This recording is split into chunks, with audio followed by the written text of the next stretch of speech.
এইটা কেন? মিজানুর রহমান আজহারি কি বলেছে সেইটা আপনি আমাকে এখানে ফেলে দিয়েছিলাম, আবার কোন শরমে তুমি দাও?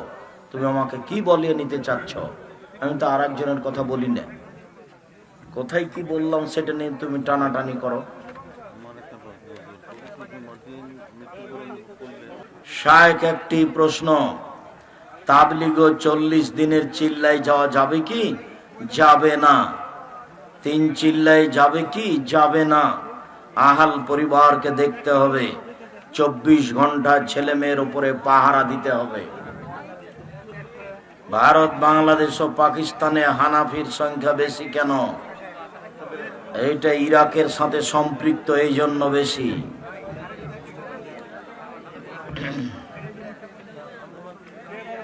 আমি আপনার বক্তব্য ভালোবাসি এবং আমল করতে চেষ্টা করি। আমি গত সপ্তাহে একজন হানাফি সমাজের জালসায় উপস্থিত হই। ওই জানাজার নামাজের পূর্বে ইমাম সাহেব মুসল্লিদের উদ্দেশ্যে বললেন, সাহাবী উসমান রাদিয়াল্লাহু তাআলা 3 বার জান্নাতে। মোহতারাম, ফরজ সালাতের জামাতে একামতের সময় ইমাম সাহেব কি কেবলার দিকে মুখ করে দাঁড়াবেন? জি না, মুসল্লির দিকে মুখ করে থাকতে হবে। মুসল্লির দিকে মুখ করে, পূর্ব দিকে মুখ করে থাকতে হবে। আর বারবার বলবেন, কাতার সোজা করুন, প্রাচীরের মতো হয়ে দাঁড়ান। শায়েখ, আল্লাহর জন্য ভালোবাসি। আমার প্রশ্ন হলো, কোরআনে জবর জের পেশ তো নবীজির ইন্তেকালের পরে আবিষ্কার করা হয়েছিল, এখন এটা কি বিদআত হবে? জি না। আজও আপনি লাগায়েন না, আপনি না লাগিয়ে পড়েন। আরবিরা পারে, আমাদের ছেলে মেয়ে পারে না, তাই সুবিধার জন্য লাগানো হয়েছে। ওটা সুবিধার জন্য। ওটা যদি বেদাত বলেন তা আপনাদের যে বিশ্ব রোড, পাকা রোড, আপনি লাভ দিয়ে ওইদিকে যাবেন, ঢাকা যাবেন কিভাবে? এরকম রোড তো রাসূলের ছিল না। আপনার মা যে চুলাতে রান্না করে, এই চুলা তো রাসূলের ছিল না, তাহলে খাওয়াও বাতিল। আল্লাহকে সন্তুষ্ট করার জন্য মানুষ যেই ইবাদত করে, ওই ইবাদত যদি রাসূল না করে থাকেন তাহলে বিদআত। বুঝাতে পারিনি? খালি এই কথাটা মনে রাখতে হবে। আল্লাহকে সন্তুষ্ট করার জন্য মানুষ এমন ইবাদত করলো যে ইবাদত রাসূল করেন। কোনটা আব্দুর রাজ্জাক সাহেব একটা বলেন তো? একটা হলো 15 শাবান রোজা থাকা। তা আল্লাহ রাসূল কি করেছেন? আল্লাহ রাসূল শাবানে বেশি বেশি থেকেছেন, 13, 14, 15, 20, 25 করেছেন। আর আপনি একটাই করলেন, এটা উল্টে গেল।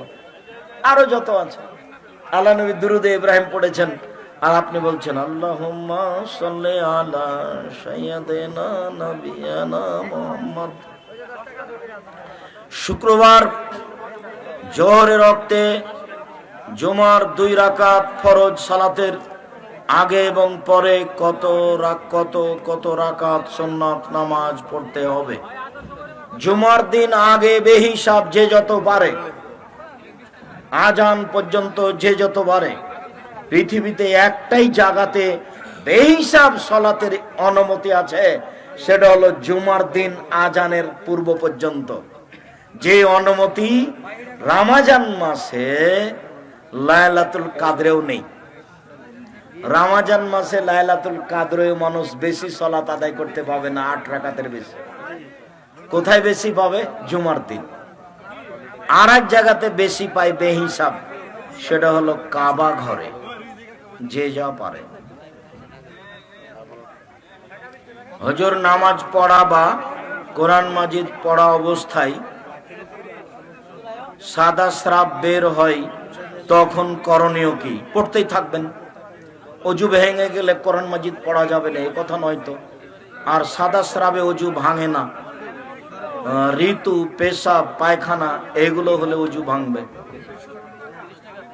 আর উত্তেজিত হয়ে তরল পদার্থ বের হয়ে আসলে অজু ভাঙবে। সাদা স্রাব কাপড়ে লাগলে প্রত্যেক নামাজের সময় কি কাপড় বদলাতে হবে? জি না, সাদা স্রাবের হিসাব নেই। কয়েকবার ফতোয়ায় লেখা হয়েছে।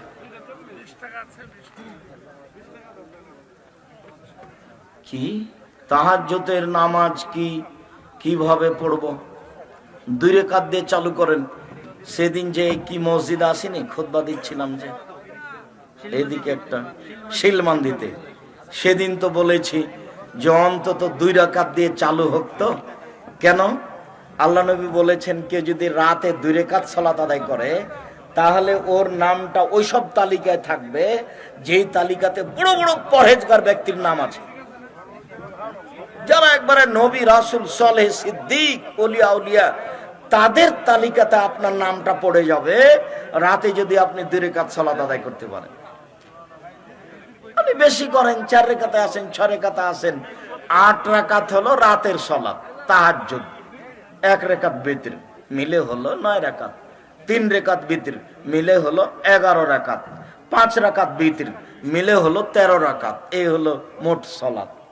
বিতর বেড়ে 13 রাকাত, বিতর বেড়ে 11 রাকাত, বিতর বেড়ে 9 রাকাত। 1 রাকাত বেশি পড়ার চেষ্টা করবেন। 5 রাকাতও পড়বেন মাঝে মধ্যে। প্রশ্ন, সন্তান মায়ের দুধ কতদিন খাবে? যতদিন বুকে দুধ আছে। দুধ মা প্রমাণের জন্য 2 বছর, আর নিজের বাচ্চা মায়ের দুধ খাবে যতদিন বুকে দুধ আছে। আমি ওটা তোমার কথা জানি, যে জনৈক ব্যক্তিরা ফেসবুকে লিখছে আর কত যে কি বলছে। আব্দুর রাজ্জাক সাহেব বলেছেন 2 বছর পরে দুধ খাওয়া যাবে।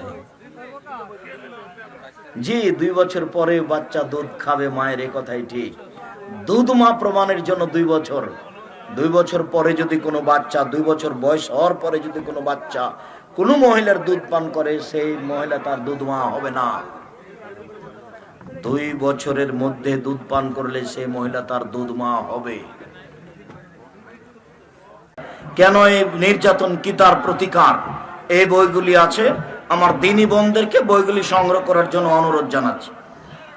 ইমাম সাহেব সুদখোরের বাড়িতে ইফতারি খেতে আগ্রহী এবং খেয়ে থাকেন, ওনার পিছনে নামাজ পড়া যাবে কি?